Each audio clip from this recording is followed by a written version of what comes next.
Hello बच्चों, आज हम चैप्टर नंबर 4 का सेकंड पार्ट करेंगे। लास्ट पार्ट में हमने क्या क्या पढ़ा था इसका एक बार हम रिवीजन कर लेते हैं। आधारभूत ज्यामितीय अवधारणाएं, ये चैप्टर का नाम था। देन उसमें हमने पढ़ा था कि ज्योमेट्री बोलते किसको हैं। नेक्स्ट, बिंदु जो सिर्फ एक डॉट हो, बिंदु, इसे हम बिंदु कहते थे। देन उसके बाद में रेखाखंड, दो बिंदुओं को मिलाने वाली रेखा रेखाखंड कहलाती है। ओके, इसकी लंबाई फिक्स होती है, इसे हम रेखाखंड कहते थे। देन रेखा, उसमें दो बिंदु तो होते हैं, अनंत बिंदु होते हैं, लेकिन वो ऐसे सिरे का निशान होता है, मतलब वो आगे कंटिन्यूअस बढ़ते रहते हैं अनंत तक, तो इसे हम रेखा कहते थे। प्रतिच्छेदी रेखाएं, जब दो रेखाएं आपस में एक दूसरे को काटती है तो उनको प्रतिच्छेदी रेखाएं कहते हैं, जिसको हम L1 और L2 दो रेखाओं के नाम दिए थे। और वो किस बिंदु पर काट रही थी? P पर। उसके बाद में हमने पढ़ा था समांतर रेखाएं, जो बिल्कुल एक जैसी चले सीध में, जैसे रेल की पटरी। पढ़ा था ना हमने एग्जाम्पल। आपका स्केल देखा आपने, बिल्कुल दोनों लाइन एक जैसी सीध में चलती है। उसके बाद में हमने किरण पढ़ा था, जिसमें हमने टॉर्च का एग्जाम्पल देखा था कि हम जैसे ही टॉर्च चलाते हैं तो किरण एक बहुत अनंत दूरी तक जाती है। तो इसमें एक पीछे वाला इसका तो बिंदु होता है और आगे वाली किरण होती है, मतलब इस साइन से डिनोट करते थे हम। देन उसके बाद में हमने प्रश्नावली 4.1 स्टार्ट करी थी। उसके दो क्वेश्चन किए थे हमने, और क्वेश्चन नंबर 3 से स्टार्ट करना था।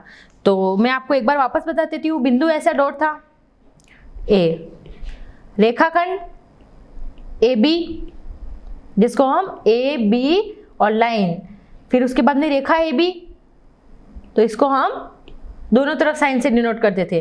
और उसके बाद थी किरण, उसको हम AB और ये वाला सिरा ऐसे डिनोट करते थे। आ गया यार सब? आपने सारे क्वेश्चन पढ़े होंगे और किए होंगे, तो करें थर्ड क्वेश्चन से। संलग्न आकृति को देखकर नाम लिखिए। इसमें हमको नाम लिखने हैं। देखिए, ए, रेखाएं जिसमें बिंदु E सम्मिलित है। वह रेखाएं जिसमें बिंदु E सम्मिलित है। अब सबसे पहले देखो बिंदु E है कहाँ? ये भी। अब कौन कौन सी रेखाएं हैं जिसमें बिंदु A आ रहा है? तो आप देखेंगे कि एक तो इस रेखा में आ रहा है और दूसरी एक तो इस रेखा में आ रहा है EF में, और एक AE में भी तो आ रहा है बिंदु। तो एक रेखा में बोल सकती हूं कि ये मेरी रेखा है EF। तो E बिंदु किसमें सम्मिलित है? देखो इसमें देखिए कौन सा बिंदु है? E और F रेखा, इसको हम कहेंगे E और F, एंड देन उसके बाद में रेखा का साइन। सेकंड, A से होकर जाने वाली रेखा, वो रेखा बतानी है जो A से होकर जा रही है। तो A से होकर कौन सी रेखा जा रही है? A, देखो A से होकर ये ऐसी कुछ जा रही है, तो उसको मैं क्या बोलूंगी? A और E, और ये क्या था? E और F। थर्ड, वह रेखा जिस पर O स्थित है। हमें वह रेखा बतानी है जिस पे O स्थित है। अब O कहाँ स्थित है? ये देखिए, O कहाँ स्थित है? ये देखिए। तो वो कौन सी रेखा हो गई? कौन सी रेखा हो गई? OC। OC। ओके। D, प्रतिच्छेदी रेखाओं के दो युग्म बताने। प्रतिच्छेदी रेखाएं यानी जो आपस में एक दूसरे को क्रॉस में काटती है, तो वो हम प्रतिच्छेदी रेखा बोलते हैं। तो दो युग्म बताने हैं, कोई से भी आप बता दीजिए, कोई सी भी रेखा जो प्रतिच्छेदित हो रही है। पहला पेयर बताऊं? एक ये रेखा क्रॉस हो रही है, दूसरी रेखा ये हो रही है ना। सेकंड पेयर, ये रेखा ये भी तो क्रॉस हो रही है। तो आप कोई भी दो युग्म बता सकते हैं। तो आप ऐसे लिख सकते हैं कि AE और CO, और दूसरा पेयर AE और EF। हो गए दो रेखाओं के, तो उसके ऊपर रेखा वाला साइन ऐसे वाला आया, समझ में? नेक्स्ट, अब एक अच्छा क्वेश्चन है, निम्नलिखित से होकर कितनी रेखाएं खींची जा सकती है? पहले एक बिंदु और दूसरा दो बिंदु। अब देखिए, अगर मेरे पास सिर्फ एक बिंदु है, ये कोई मेरे पास ये बिंदु है, अब इससे मैं कितनी रेखाएं खींच सकती हूँ? देखो कितनी रेखाएं खींच सकती हूँ, इससे तो मैं अनंत रेखाएं खींच सकती हूँ, क्योंकि देखो एक रेखा जो इस बिंदु से होकर जानी चाहिए, दूसरी, तीसरी, चौथी, पांचवी, छठी, ऐसे करके मैं अनंत रेखा, एक बिंदु से होकर जाने वाली अनंत रेखाएं खींच सकती हूँ। तो इसका आंसर क्या होगा? इनफाइनाइट, अनंत। अब दो बिंदुओं से, मेरे पास कोई दो बिंदु है, अब इनसे मैं कितनी रेखाएं खींच सकती हूँ? इनसे सिर्फ एक, क्योंकि अगर दो बिंदुओं को मिलाना है मुझे, दो कोई पॉइंट है, उन दोनों को आपस में मिलाना है, तो कितने रेखाएं होंगे? सिर्फ एक। तो ये चीज ध्यान रखनी है कि एक बिंदु से अनंत रेखाएं और दो बिंदु से सिर्फ एक रेखा खींची जा सकती है। ये बात आपको याद रखनी पड़ेगी कि एक बिंदु से अनंत रेखाएं और दो बिंदु से सिर्फ एक रेखा खींची जा सकती है। नेक्स्ट, निम्नलिखित स्थितियों में से प्रत्येक के लिए एक रफ आकृति बनाइए और उचित रूप से उसे नामांकित भी करना है। पहला, बिंदु P रेखाखंड AB पर स्थित है। कोई बिंदु P है, वो एक रेखाखंड AB पर स्थित है। तो सबसे पहले मैं एक रेखाखंड AB बनाऊं। ये कोई मैंने रेखाखंड AB बनाया और उस पर कोई बिंदु P स्थित है। तो कोई भी ये बिंदु कर सकती हूँ मैं, P कर सकती हूँ ना, ऐसे कि कोई रेखाखंड AB है और उस पर कोई बिंदु P है, ऐसे हो गया। करूँ नेक्स्ट क्वेश्चन। B, रेखाएं XY और PQ बिंदु M पर प्रतिच्छेदित करती है। दो रेखाएं हैं कोई, एक तो है XY, X और Y, और दूसरा है PQ। ये हो गई P और एक Q, ये रेखा है इसलिए ऐसा साइन आएगा। और किस बिंदु पर हो रही है? M पर। तो ऐसे कुछ बन सकता है, क्योंकि दो रेखाएं हैं और वो आपस में M पर क्रॉस हो रही है, प्रतिच्छेदित हो रही है, तो वो बिंदु हो गया मेरा M, ऐसे। तो ऐसे कुछ, ये हो गई और ये बिंदु M हो गया। थर्ड, रेखा L पर E और F, रेखा L पर E और F स्थित है परंतु D स्थित नहीं है। सबसे पहले हमें कोई रेखा L बनानी है। ये कोई रेखा मैंने बना दी L, इस रेखा का नाम है L। इस पे E और F स्थित है, तो इस पे कोई बिंदु E और ये F हो गए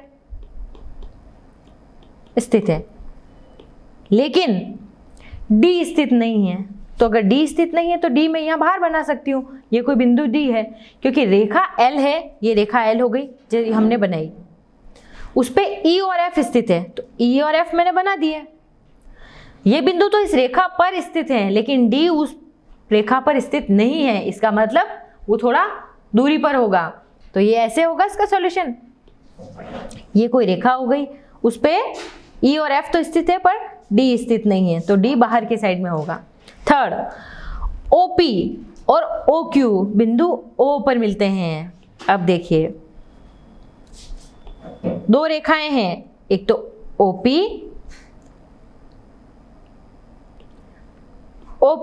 और OQ, ये हो गया OP और ये हो गया OQ। ये आपस में किस पे मिल रही है?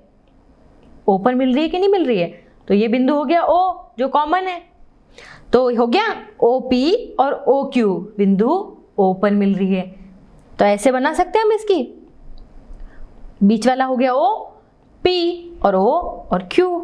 समझ में आ गया? देखो आप बिल्कुल ध्यान से क्वेश्चन पढ़ोगे ना तो आपको पता चल जाएगा कि इसमें बिंदु कौन है, रेखा कौन है। तो इसमें OP रेखा है और OQ वो भी रेखा है, और वो दोनों कहाँ पे मिल रही है? O पे। समझ रहे हैं?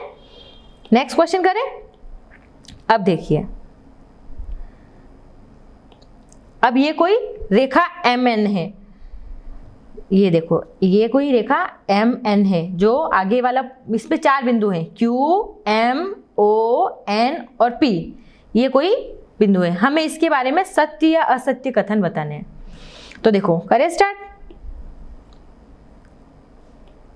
फर्स्ट,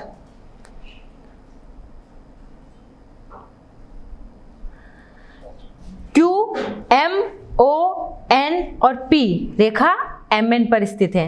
करें स्टार्ट। क्यू बिंदु, क्यू एम ओ एन और पी रेखा एम एन पर स्थित है कि नहीं है? है, तो ये कथन सत्य है। नेक्स्ट, एम ओ और एन ये एम एन पर स्थित बिंदु हैं, बिल्कुल हैं, एम एन पर है ना स्थित बिंदु, क्योंकि देखो एम एन ऐसे डिनोट कर रहा है, यानी वो आगे और भी बढ़ सकती है। ये तो सिर्फ इसने 2 बिंदु बताए हैं, अगर मैं उसको आगे और बढ़ाऊं, ये साइन होता है कि आगे रेखा बढ़ रही है, तो इसलिए ये इस पर स्थित बिंदु हैं, बिल्कुल हैं। नेक्स्ट, एम और एन रेखाखंड एम एन के अंतः बिंदु हैं। एम और एन रेखाखंड एम एन के अंतः बिंदु हैं, बिल्कुल। एम और एन कहाँ पे एंड हो रहे हैं? एम और एन पर, जो कि क्या है, रेखाखंड एम एन है। सही बात है, बिल्कुल, है ना, राइट, सत्य। नेक्स्ट, ओ और एन रेखाखंड ओपी के अंतः बिंदु हैं, अंत बिंदु हैं, सॉरी। कहाँ है? ओ और एन, हाँ, ओ और एन रेखाखंड ओपी के, ओपी रेखाखंड है, इसके अंत बिंदु हैं। अब ये इसके अंत बिंदु हैं, अंत बिंदु कहाँ है? ओ और एन रेखाखंड के अंत बिंदु, एन तो मध्य बिंदु हो गया ना, तो ये गलत है। नेक्स्ट,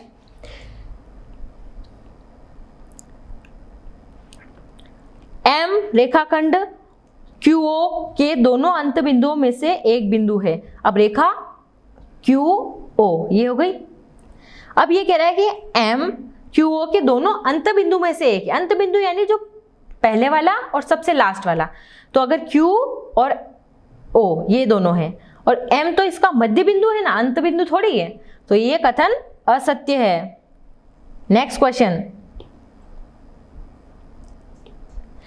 एम किरण ओपी पर एक बिंदु है। अब किरण ओपी की बात करते, ये किरण ओपी है। अब ये कह रहा है कि एम किरण ओपी पर बिंदु है। अब एम तो यहाँ ठहरा और ओपी उस साइड में है, तो वो उस पर बिंदु है नहीं है, क्योंकि वो तो उससे पीछे की साइड में, वो उस रेखा पे आ ही नहीं रहा है, तो यानी वो नहीं है। नेक्स्ट,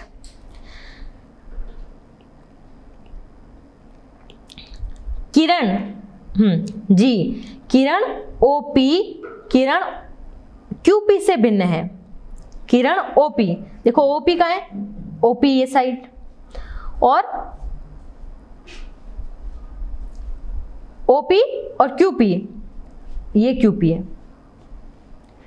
किरण ओपी और क्यूपी ये क्यू है और ये पी है। किरण ओपी किरण क्यूपी से भिन्न है। भिन्न है ना, अलग ही है, क्योंकि ये किरण ओपी यही है और क्यूपी यहां से स्टार्ट हो रही है, तो यानी ये इससे भिन्न है। यस, सत्य। अगला क्वेश्चन, किरण ओपी वही है जो किरण ओएम है। किरण ओपी, ओपी कहाँ है? ये ओपी वही है जो किरण ओ और एम, ओएम है। ये ऐसे है, दोनों सेम है? नहीं, ये नहीं है, असत्य। किरण ओएम ओपी के विपरीत नहीं है।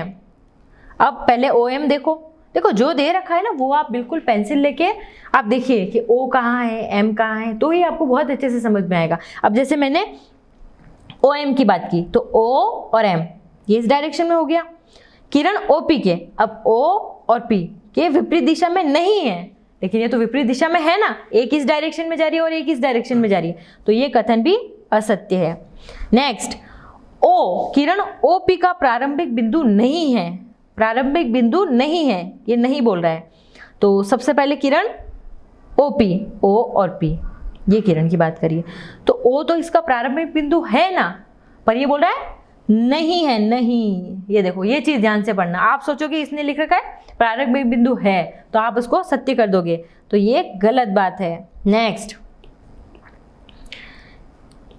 एन किरण एनपी और एनएम का प्रारंभिक बिंदु है। अब एन ये बिंदु है, किरण एनपी का और एनएम का, यहाँ से एनएम, ये दो किरण हो गई, तो उनका प्रारंभिक बिंदु है ना, यहाँ से स्टार्ट हो रही है। देखो ये एक बिंदु हो गया, और ये एक किरण यहाँ से स्टार्ट हो रही है, ये बिंदु हो गया। तो ये इसका प्रारंभिक बिंदु तो होता है किरण में। जैसे अपन टॉर्च ले रहे थे, तो टॉर्च में जहाँ से हम टॉर्च पकड़ते हैं वो उसका प्रारंभिक बिंदु है, और जहाँ से जहाँ तक वो चलती है वो उसका अंत बिंदु है। तो उसकी डायरेक्शन अपन एरो से बनाते थे, लेकिन ये इसका प्रारंभिक बिंदु था ना, तो ऑब्वियसली एन किसका, एनपी और एनएम का प्रारंभिक बिंदु है। आ गए सत्य और असत्य का कथन संबंध समझ में अच्छे से। अगला टॉपिक पढ़े, वक्र। देखो वक्र क्या होता है। वक्र, क्या आपने कभी कागज पर पेंसिल की टेढ़ी मेढ़ी रेखाएं खींची है? ऐसा खींचने पर जो आकृतियां प्राप्त होती है वो वक्र कहलाती। आपने कभी यूं ऐसे हर किसी इमेज डाली है कि नहीं डाली है? तो ये वक्र होती है। आप कोई सी भी इमेज खींचो ऐसे ऐसे करके, तो वो कौन सी शेप है? वक्र।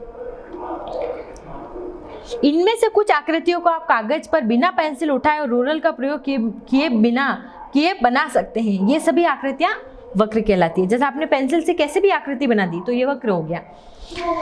आम भाषा में वक्र का अर्थ होता है सीधा नहीं। देखो एक तो रेखा है जो बिल्कुल सीधी है, लेकिन वक्र क्या है? टेढ़ा है। मतलब एक तरह से समझ लो दोनों अपोजिट बच्चे हैं। रेखा तो है सीधी बच्ची और वक्र है टेढ़ा बच्चा। यूँ सोच लो, वह सीधा रेखा जो है वो अच्छी बच्ची है, लेकिन वक्र है वो शैतान बच्चा है। तो रेखा सीधी हो गई और वक्र टेढ़ा मेढ़ा हो गया। अब समझ में आ गया? गणित में वक्र सीधी भी हो सकती है, जैसा कि ऊपर लाइन में दर्शाया है।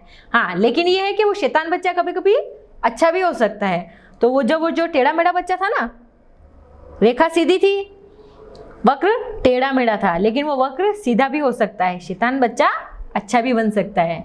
ओके, तो जैसा फिगर 4.10 में दिखाया गया है। ध्यान दीजिए, आकृति 4.10 में वक्र 3 और 7 स्वयं अपने को काट रही है, जबकि 1, 2, 5, 6 स्वयं को नहीं काट रही है। यदि कोई वक्र स्वयं को न काटे तो वो सरल वक्र कहलाता है। देखो जैसे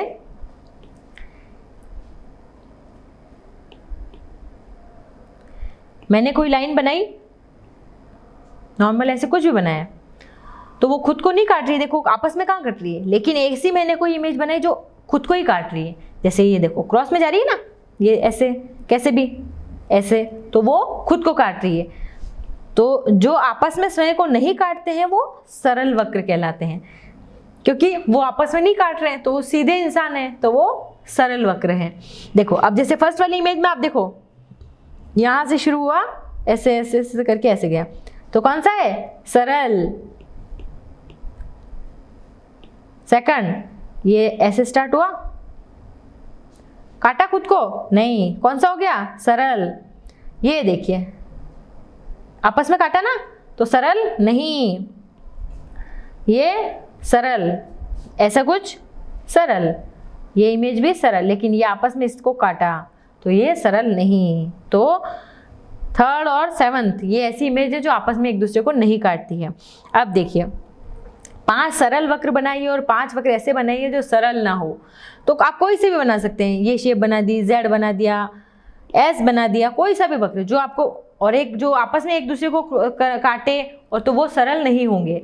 तो ये आप कोई सी भी इमेज आपके आइडिया में बना सकते हैं। ऐसी कोई इमेज बना दी, कैसी भी, तो आप 5 ऐसी चीज़ें बनाओगे, 5 ऐसी आकृतियाँ बनाओगे जो सरल होगी, और 5 ऐसी जो सरल नहीं होगी। अपनी कॉपी में आप बनाइए, वीडियो को पॉज कीजिए और 5 ऐसी आकृतियाँ बनाइए जो सरल है, और 5 ऐसी आकृतियाँ बनाइए जो सरल नहीं है। ओके, आगे करें। अब आकृति 4.11 देखो, एक बार अपन आकृति देखते हैं तो आपको ये लैंग्वेज बहुत अच्छे से समझ जाएगी। देखो ये यहाँ से शुरू हुई, यही खत्म हो गई। अब ये यहाँ से शुरू हुई और ये पूरी। अब आपको इसमें और इसमें कोई डिफरेंस लग रहा है? आप बताओ क्या डिफरेंस लग रहा है? आप बोलोगे मैडम एक तो मुझे खुला हुआ लग रहा है और एक पूरी क्लोज लग रही है जैसे, और एक थोड़ा ओपन है, ये देखो। तो ये है खुला वक्र और ये है बंद वक्र, ये दोनों में डिफरेंस है। अब देखो हम थ्योरी पढ़ते हैं, अब आपको अच्छे से समझ में आएगा। संलग्न आकृति 4.11 में दी हुई दोनों वक्रों में अंतर क्या है? पहली आकृति वक्र खुली हुई ओपन कर्व और दूसरी आकृति एक बंद वक्र है। देखो मैंने बोला ना, तो आप बता सकते हैं कि 4.10 में फर्स्ट, सेकंड, फिफ्थ, फोर्थ में बंद वक्र खुली और खुली वक्र बता सकते हैं। अब देखो, अब वापस अपन ऊपर चलते हैं। अब बताएं ऊपर वाली इमेज में देखो, फर्स्ट क्या है? खुली, क्योंकि देखो ओपन है ना। सेकंड वाली बंद हो गई पूरी, बंद, ये वाली बंद, ये खुली, खुली, ये बंद और ये भी बंद। ऐसे तो हम कह सकते हैं कि खुली और बंद में डिफरेंस समझ में आ गया कि खुला कौन है और जो पूरा बंद हो जाता है क्लोज, तो वो बंद वक्र। अब हम आगे पढ़ते हैं। एक टेनिस कोर्ट में कोर्ट रेखा उसे 3 भागों में बांटती है। जैसे एक रेखा के एक और रेखा पर और रेखा के दूसरी ओर। जैसे आपने टेनिस बोर्ड देखा है कभी, जिसमें टेनिस खेलते हैं टीवी में? देखो ऐसे कोई होता है, उसके अंदर एक लाइन होती है। तो इसके 3 भाग हो गए। एक इस साइड खेलेगा बैडमिंटन, दूसरा इस साइड खेलेगा और ये बीच में नेट लगी होती है। तो 3 भाग हो गए। एक उस साइड खेलने वाला खिलाड़ी, दूसरी साइड दूसरा खिलाड़ी और बीच में नेट हो गई। तो ये एक बंद वक्र है। इसमें ये खिलाड़ी इस साइड नहीं आ सकता और दूसरा वाला खिलाड़ी दूसरी साइड नहीं आ सकता। तो हाँ, तो टेनिस कोर्ट में कोर्ट रेखा उसे 3 भागों में बांटती है। ये भाग है रेखा के एक ओर, रेखा पर और रेखा के दूसरी ओर। एक ओर से दूसरी ओर बिना रेखा को पार किए नहीं जा सकते। अब जब तक आप रेखा पार नहीं करोगे तब तक आप नहीं जा सकते। आपके घर की परिसीमा, बाउंड्री, घर को सड़क से अलग करती है। जैसे आपके घर के बाहर रोड है ना, तो ये आपका घर होगा और उसके बाहर ये रोड होगी, तो ये भी तो बाउंड्री बनी हुई है एक, तो ये आपके घर की सीमा को अलग करेगी। तो ये हम क्या बोलेंगे? परिसीमा। आप परिसर के अंदर या बाड़े की परिसीमा और परिसर के बाहर की बात करते हैं। जैसे हमारा घर अंदर है तो हम अंदर हैं और बाहर की परिसीमा अलग होगी, तो इनको अलग अलग वर्ड्स हैं। इसी प्रकार एक बंद वक्र से संबंधित 3 भाग होते हैं जो पृथक पृथक अलग होते हैं। अब हमने कोई समझने के लिए, देखो मैं आपको एक एग्जाम्पल बहुत अच्छा देती हूँ। ये आपका घर है, ठीक है? आप घर के अंदर पापा हैं ए, आप गेट पे खड़े हो और मम्मी गेट के बाहर है। बाहर कुछ शॉपिंग कर रही है मम्मी, सब्जी वगैरह, तो मम्मी बाहर है और पापा घर में न्यूज़पेपर पढ़ रहे हैं, तो वो अंदर घर के अंदर बैठे हुए हैं। तो अब एक बात बताओ, अब इसमें मैं देखूं तो घर के अंदर कौन है? ए कौन है? जो पापा थे। घर के वक्र की परिसीमा पर कौन है? आप, जो आप गेट पर खड़े थे, जो बिंदु बी था। और अगर मैं बोलूं कि घर के बही भाग में कौन था? मम्मी, तो वो कौन थे? आपकी मम्मी, सी पॉइंट। अब समझ में आया? अंदर परिसीमा बाउंड्री पर और उसके बाद में बाहर की साइड में। तो ए वक्र के अभ्यंतर में, सी उसके बही भाग में और बी स्वयं वक्र की परिसीमा पर स्थित है। समझ में आ गया? ए जो अंदर थे पापा, सी मम्मी जो बाहर थी और बी आप स्वयं जो उसकी बाउंड्री पर खड़े थे।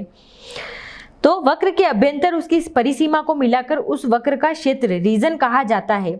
जो आपने बंद वक्र खींचा है उसमें 3 क्षेत्रों को दर्शाया गया है। ये समझ में आ गया आपको कि वक्र के बारे में पढ़ा हमने। इसमें क्लोज कर्व और ओपन कर्व, एक तो बंद वक्र और एक खुला। बंद है यानी जो बिल्कुल दोनों इसकी लाइन से आके मिल रही है। खुला यानी जो खुली आकृति है कि आप कैसे भी बना सकते हो। ये हमने पढ़ा। आगे है उसके हम बहुभुज स्टार्ट करते हैं। देखो नाम क्या है? बहुभुज, यानी जिसकी बहुत सी भुजाएं होगी, नाम से ही स्पष्ट हो रहा है। तो बहुभुज नीचे दी हुई आकृति है 4.13 में 1, 2, 3, 4, 5 को देखिए। अब देखो इसमें हम देखेंगे तो ये कुछ आकृति है, सेकंड त्रिभुज है, ये ऐसी कुछ अलग आकृति है, ये कुछ समांतर चतुर्भुज है और ये ऐसी कुछ आकृतियां। तो आप इनके बारे में क्या कह सकते हैं? क्या ये बंद आकृतियां हैं? बंद तो है सारी, देखो ना, सब क्लोज हो रही है और एक दूसरे से किस प्रकार भिन्न है। 4.13 में 1, 2, 3, 4 में कुछ विशेषता है, यह केवल रेखाखंडों से बनी है और ऐसी आकृतियां बहुभुज पॉलीगन्स कहलाती है। अतः एक आकृति बहुभुज होती है जब वह सरल बंद आकृति हो और केवल रेखाखंडों से बनी हो। समझ में आ गया बात? इसका मतलब देखो, अगर मैं फर्स्ट इसको देखूं, सेकंड इसको, थर्ड इसको और फोर्थ, ये सिर्फ रेखाखंडों से बनी है। लेकिन ये लास्ट वाली देखिए, ये तो ठीक था, लेकिन इसकी जो ये वाली शेप है वो किससे बनी है? वक्र से, मतलब कुछ टेढ़ी हो रही है, तो इसको हम रेखाखंड नहीं बोल सकते। तो ये वाली आकृति जो 1 से लेके 4 तक है ना, ये सारे मेरे बहुभुज हैं। ओके, और ये सारी बंद आकृतियां हैं। अब आप कोई सी भी 10 बंद आकृतियों वाले बहुभुज बनाइए, कुछ भी। आप टेबल बना सकते हैं, डस्टर बना सकते हैं, बॉल बना सकते हैं, त्रिभुज बना सकते हैं। आप ऐसे कोई से भी 10 एग्जाम्पल अपनी कॉपी में लिखिए। आप कौन कौन से 10 एग्जाम्पल मुझे दे सकते हैं। ठीक है, वीडियो को पॉज करो और एक बार 10 एग्जाम्पल लिखो, देन उसके बाद में वीडियो स्टार्ट करेंगे।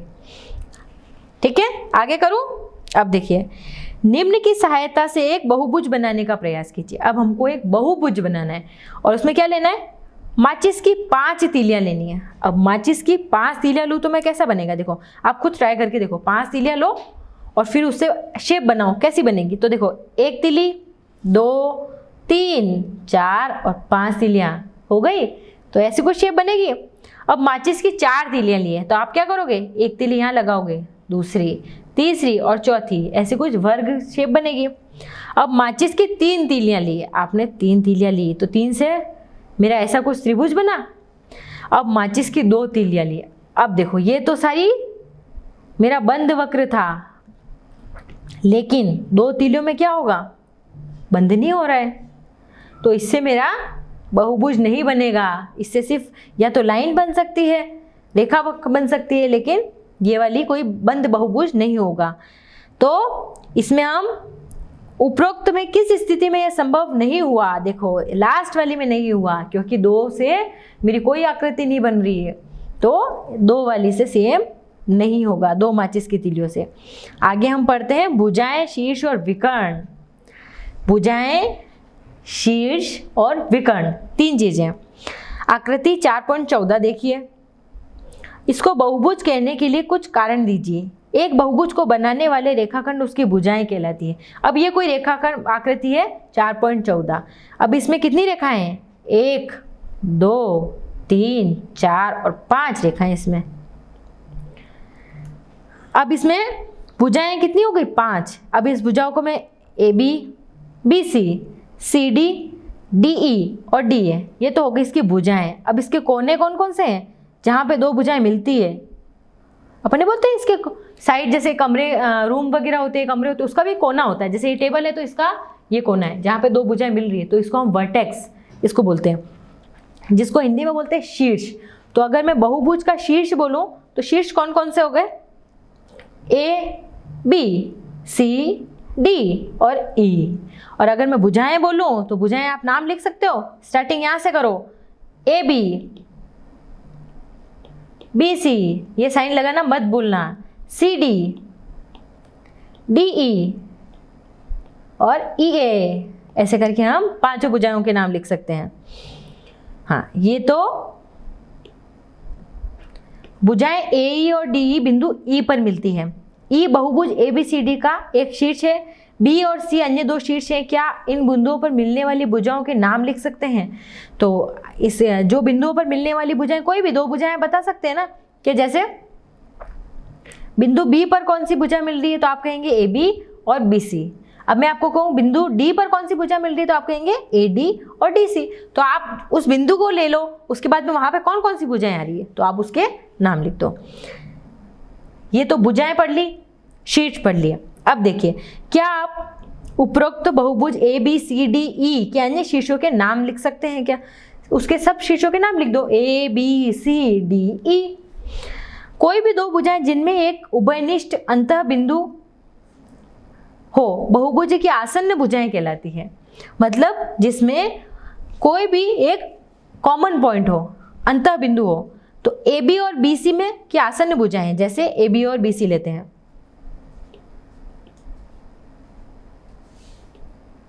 ए बी और बी सी, अगर इसको मैं देखूं तो इसमें मेरा कॉमन पॉइंट क्या है, B C, sorry B, A B और बी सी में मेरा कॉमन पॉइंट क्या है, बी, तो यही हो गई मेरी। ए बी और बी सी आसन्न भुजाएं हैं। ए ई और सी डी के बारे में आप क्या कह सकते हैं। अब देखो ए ई कहाँ है,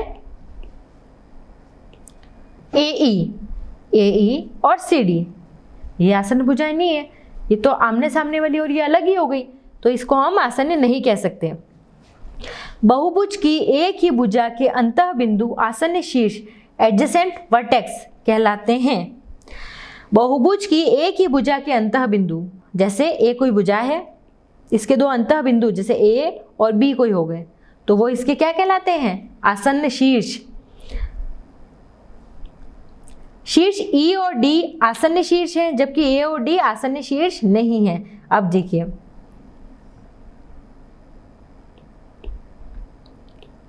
ई और डी आसन्न शीर्ष हैं, लेकिन ए और डी आसन्न शीर्ष कहाँ है, मतलब दोनों पास पास में होने चाहिए, तो ए और ई तो पास पास में, ई और डी तो पास में हैं, लेकिन ए और डी पास में नहीं है, ये विकर्ण पर हैं, तो हम आसन्न शीर्ष जो दोनों पास में हो उन्हीं को बोलेंगे। तो आसन्न शीर्ष ए और डी है और ई और डी है, और ए और डी आसन्न शीर्ष नहीं है। अब उन शीर्षों को लीजिए जो आसन्न नहीं है, ऐसे शीर्षों को मिलाने वाले रेखाखंड बहुभुज के विकर्ण कहलाते हैं। अच्छा, जो आसन्न नहीं है वो विकर्ण बनेंगे। देखो जैसे ए ई, ये तो आसन्न थे लेकिन ए और डी नहीं थे, तो ये इसका विकर्ण बना रहे हैं। अब ए और सी तो है लेकिन ए और बी नहीं है, तो इसका विकर्ण। ये ई, मतलब जो एक बात समझ लो कि जैसे आपका कोई पड़ोसी है, पड़ोसी नहीं उसके अलावा पड़ोसी का पड़ोसी, तो वो आपके विकर्ण पे हो जाएंगे। तो देखिए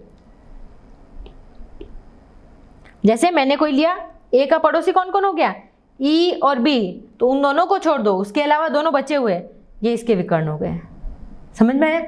दूसरा आपने लिया ई को, ई के पड़ोसी कौन है, ए और डी, उसके अलावा ये इसके विकर्ण हो गए। थर्ड अब ले ले डी पॉइंट, डी के पड़ोसी कौन है, ई और सी, तो इसके विकर्ण ये हो गए। तो जो उसका पड़ोसी है उसको छोड़ के तीसरा जो इंसान है वो उसका विकर्ण होगा। तो हम जैसे क्रॉस में बना सकते हैं, जैसे ये मेरी कोई शेप है, ऐसी कोई मेरी शेप है, तो ये है ए बी सी और डी और ई, तो ए है, इसका पड़ोसी बी और ई है, तो ये ए डी और ए सी इसके विकर्ण हो गए। अब बी की बात करती हूँ, तो बी में इसके पड़ोसी ए और सी हैं, तो ई बी और ई डी इसके विकर्ण हो गए। अब कोई और बिंदु लूँ, ये सारे कवर हो गए, दूसरे हो गए सारे। अब कोई बिंदु सी लिया मैंने, तो सी में बी और डी इसके पड़ोसी हो गए, तो डी ई और ए सी तो पहले हो चुका है, तो ये इसके विकर्ण हो गए। मतलब पड़ोसी को छोड़ के दूसरे को सीधा मिलाना, तो वो हमारा विकर्ण कहलाता है। अब प्रश्नावली 4.2 स्टार्ट करें। फर्स्ट क्वेश्चन, नीचे दिए हुए वक्रों को खुली और बंद वक्रों के रूप में निरूपित कीजिए। देखो वर्गीकृत कर सकते हो आप, आपको देखो ऑब्वियसली दिख रहा है ये कौन सा है, खुला, ये देखो ये बंद हो रही है पूरी, बंद, ये खुली, ये बंद, ये भी बंद। तो इसमें खुली कौन है, सिर्फ ये वाली और ये वाली, उसके अलावा तीनों बंद है। नेक्स्ट, निम्न को स्पष्ट करने के लिए रफ आकृतियां बनाइए। एक तो आपको खुला वक्र बनाना है, एक बंद वक्र बनाना है। खुला आप कुछ भी बना सकते हो और बंद में आप पूरा बंद कर देना, तो बंद वक्र हो गया। तो ये खुले और बंद के एग्जाम्पल है। हाँ, कोई भी बहुभुज खींचिए और उसके अभ्यंतर को छायांकित कीजिए। अब मैंने कोई भी बहुभुज खींच सकती हूँ मैं, जैसे मैंने खींच लिया कोई भी बहुभुज जिसकी 5 भुजाएं हैं, और इसके छायांकित भाग को, अंदर वाले भाग को छायांकित कर दिया, ये अंदर वाला भाग, तो मैंने इसको छायांकित कर दिया। तो ऐसे आप कोई सा भी बहुभुज खींच सकते हो, नॉर्मल ऐसे भी खींच सकते हो, इसके अंदर वाले भाग को छायांकित। अगला क्वेश्चन, संलग्न आकृति को देखकर निम्न प्रश्नों के उत्तर दीजिए। फर्स्ट, क्या यह एक वक्र है? ये वक्र है कि नहीं है, टेढ़ी मेढ़ी आकृति? यस, ये एक वक्र है। दूसरा, क्या यह बंद है? देखो, बंद है या खुला? खुला होता तो इसका कहीं मुंह ओपन होता, लेकिन ये तो बंद है, तो ये बंद भी है। नेक्स्ट, अब रफ आकृतियां बनाकर यदि संभव हो तो निम्न को स्पष्ट कीजिए। फर्स्ट, एक बंद वक्र जो बहुभुज नहीं है, मतलब बंद वक्र भी होना चाहिए लेकिन बहुभुज नहीं होना चाहिए। बहुभुज की कंडीशन थी कि उसमें सारी रेखाएं होनी चाहिए, कोई भी ऐसी राउंड शेप नहीं आनी चाहिए। तो अब हम ऐसा बंद वक्र बना लें जो बहुभुज ना हो। कुछ आ रहा है दिमाग में आपके? सबसे अच्छा एग्जाम्पल बताऊं? आपको भी मजा आएगा सुन के।